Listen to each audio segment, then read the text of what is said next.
Olá, pessoal. Na aula passada, nós entendemos o que é fluxo e como o fluxo normal do browser ele se comporta. Ou seja, nós vimos que o fluxo ele define aqui que cada elemento em bloco vai gerar uma quebra de linha entre os outros elementos em bloco e que esses elementos eles entrarão no fluxo e serão disponibilizados, ou seja, serão apresentados na sequência em que foram declarados dentro do documento XHTML. E os elementos inline eles vão ocupar em linha, ou seja, vão ser disponibilizados aqui em linha, ocupando o espaço que tiver disponível aqui para eles, como vocês podem ver aqui nesses elementos span e nessas linhas de texto dentro do elemento em bloco. Agora, nessa aula, nós vamos estudar sobre o esquema de posicionamento float, que ele tem regras diferentes. Então, o esquema de posicionamento float, ele vai ser definido aqui pela propriedade float e os valores left e right, tá? Então, segundo as regras desse esquema float, o box ele vai ser retirado da sua posição no fluxo do documento.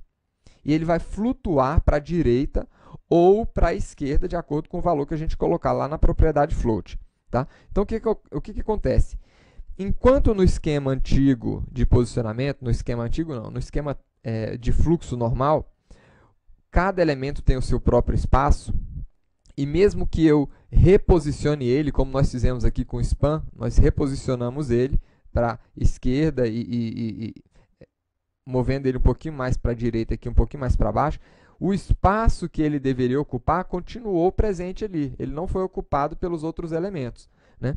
Nesse novo esquema, o esquema float, né, o espaço original do box, ele não será deixado livre, como aconteceu com esse elemento antigo, né? Ele vai ser preenchido pelo elemento que seguir ele. Então, vamos dar uma olhada aqui, né? Antes de começar, eu vou alterar a cor de fundo aqui do elemento parágrafo, né? E vamos, inclusive, alterar as dimensões desses elementos. Aqui eu vou colocar aqui a dimensão, a largura dele aqui de 200 pixels. Deixa eu ver se é muito ou se é pouco.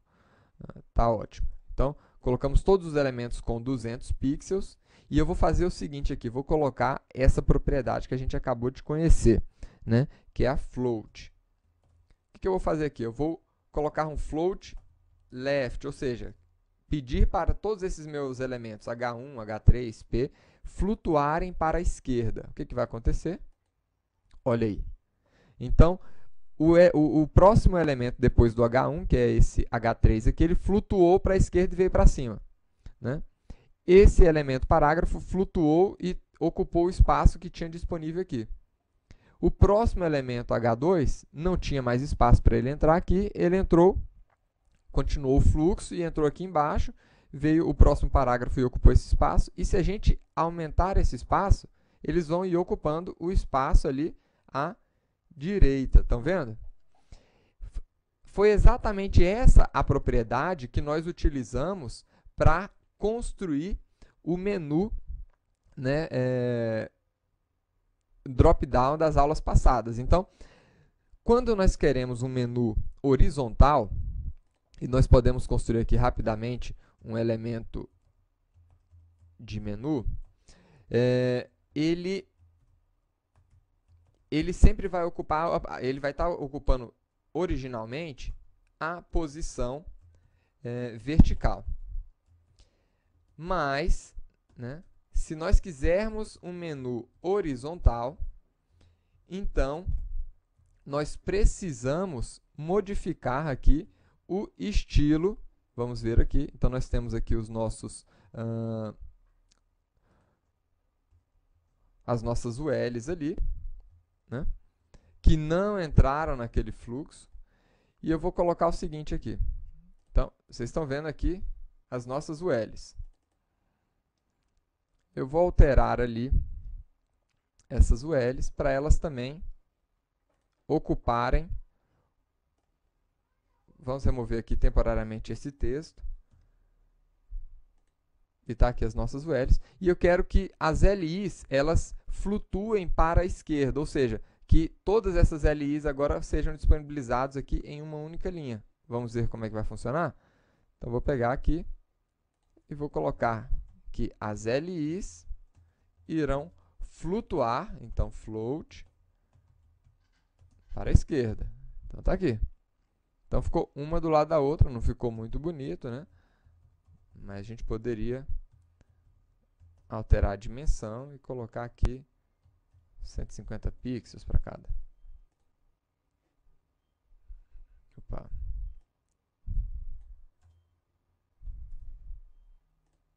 Então, tá aí. Todos os nossos elementos, um ao lado do outro, né?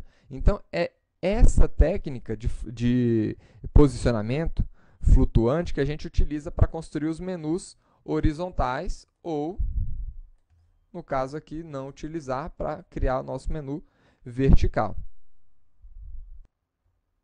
Agora, você pode se perguntar, e se eu não quisesse flutuar todos os elementos? E se a gente quisesse flutuar apenas um ou outro elemento, né? Então, nós temos vários elementos aqui. Eu poderia querer flutuar, por exemplo, só esse ascensão profissional, né? Então, tem aqui o ascensão profissional, tem esse elemento tit. Poderia simplesmente colocar aqui, nesse elemento tit, o float left. Vamos ver aqui. Então, vejam aqui que ele flutuou, mas não ocupou aquele espaço ali. E o elemento que estava abaixo dele acabou subindo, que era exatamente o parágrafo. O elemento subiu e ocupou o espaço original ali desse elemento. Vamos ver de novo aqui. O elemento estava aqui, né? E quando eu coloco esse elemento como float left, esse outro elemento aqui, ele ocupa o espaço dele. Estão vendo aí? Então, vamos voltar aqui, ó. Tá aí. Então, eu vou fazer algumas alterações aqui. Vou colocar aqui.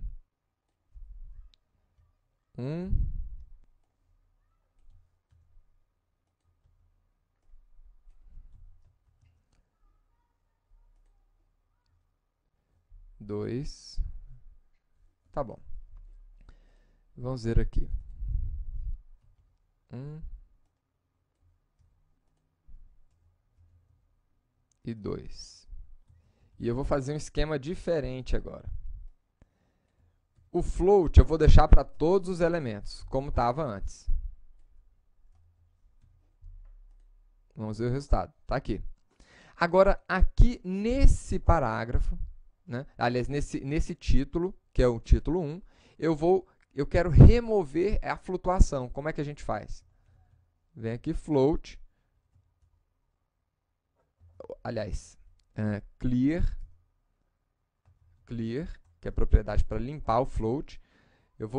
Quero limpar o float do lado esquerdo, ou quero limpar dos dois lados. Então, é isso aqui. Então, ele mantém a propriedade padrão e dá aquela quebra de linha. Só que como esse outro elemento está com float, ele vem e encaixa ali.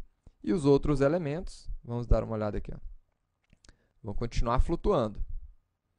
Se eu quiser dar mais uma quebra de linha ali no segundo item, então está aqui. Esse aqui quebrou o fluxo de flutuação e esse aqui também quebrou o fluxo de flutuação, né? E nós também podemos flutuar os nossos elementos para a direita. Então, right, vamos ver aqui o efeito agora. Olha aqui que toda a distribuição dos nossos elementos mudou. O primeiro elemento que, quando no fluxo flutuando para a esquerda, ele ficou do lado esquerdo, que foi o título inicial, ele veio para a direita. O segundo elemento ficou logo após ele, o terceiro, o quarto, o quinto, e assim por diante, né? Então, a ordem de flutuação, ela define também a ordem ali que os elementos vão ser distribuídos. Olha aí. Eu também posso flutuar elementos inline. Por exemplo, essa imagem dentro dentro desse elemento em bloco. Eu posso flutuar ela para a direita. Como é que nós poderíamos fazer isso? Poderia vir aqui img, né, que é a minha tag que eu estou utilizando, e pedir para ela flutuar para a direita. Vamos ver o efeito aqui. Então, ela flutuou para a direita, né? Então, nós podemos flutuar esses elementos inline, seja imagem, seja um texto, né? Vamos, inclusive, fazer um efeito aqui. Eu vou pegar esse segundo parágrafo, vou ampliar um pouco mais esse segundo parágrafo. Está aqui, nós temos um segundo parágrafo um pouquinho maior que o normal, né?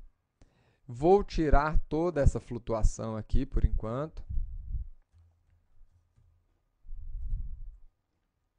E também vou tirar a largura para deixar ele esse fluxo normal.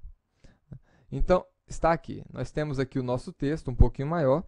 E existe, né, uma outra aplicação muito prática aqui desse tipo de esquema de flutuação, que é usado para destacar um pequeno texto, né, relacionado com o conteúdo principal. Imagina que a gente quisesse fazer um efeito de citação aqui dentro, né, mas com uma marcação aqui do lado direito, por exemplo, né? Vou explicar melhor. Vamos pegar destacar um texto aqui, por exemplo, esse texto, os membros da XTI, tal, e vamos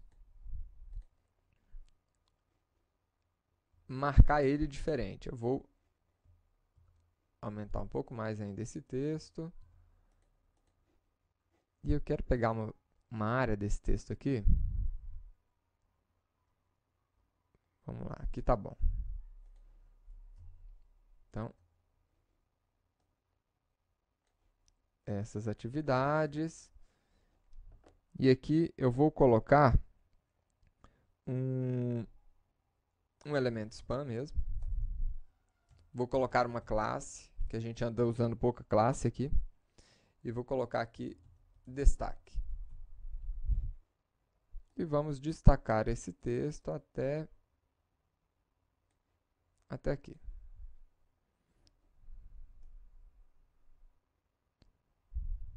Pronto, até aqui tá bom.